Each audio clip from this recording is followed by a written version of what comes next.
Thank you very much. Don't you just love metaphors? May you all sail your ships into your ports. uh, as you can imagine, I am absolutely thrilled to be able to participate in such a wonderful, wonderful evening and expansion of this gallery in a library, in a beautiful, important university. I mean, there are many things to be thankful for, but I wanted to tell you that not long ago, I was having a conversation with a friend of mine who is a writer, and it was late at night, and we were talking about the similarities of leading creative lives amongst everybody in the arts, but specifically in this case, a writer and a photographer. And she said a lovely thing. She said, you know, English is such a loving, generous language that at the end of the day, the words are always there. And I said, much less eloquently, yeah.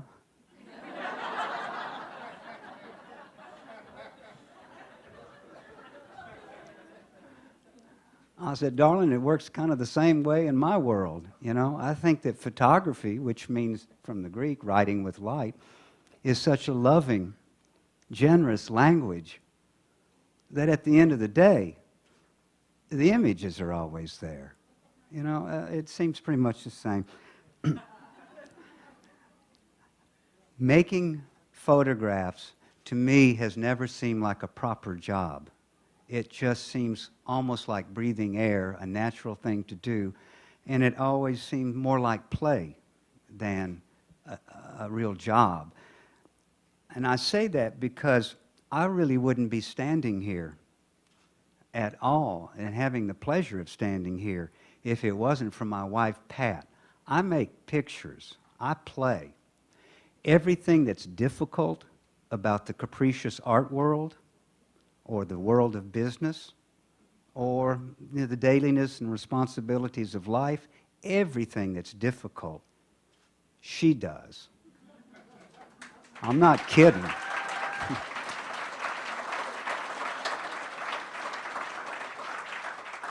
You know, and I joke with people every now and then. I say, you know, everybody needs a wife, and they all say, no, everybody needs a Pat. So I don't know where you are, darling, but, you know, once again, thank you.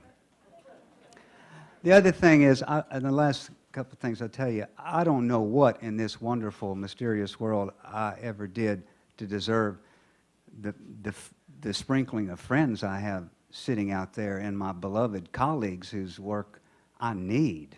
I mean, we all need the work of others, but I don't know when Bill and Sally came into my life, or mine and Pat's life, but and Connie, and anyway, it was a great, great, great blessing, and I thank you again for your courtesy in coming out. I want to tell the students that are here, don't ever think you can't make a difference.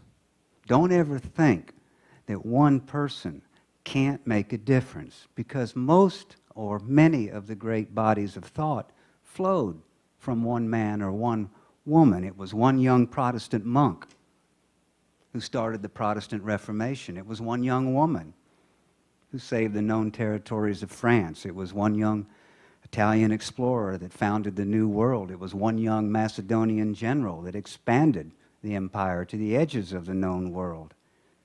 And it was a 32-year-old Thomas Jefferson who said, all men are created equal.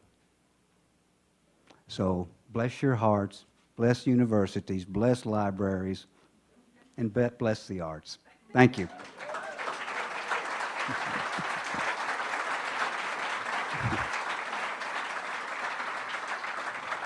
And if by chance you're feeling flush, I'll be signing books over there to the left.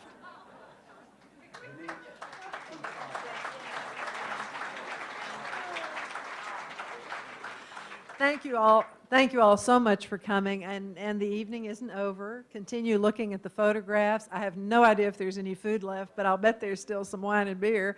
And there are books. There are books for sale, and Keith will be signing at the table just to my left. So thank you so much for coming. We'll have some more parties like this very soon.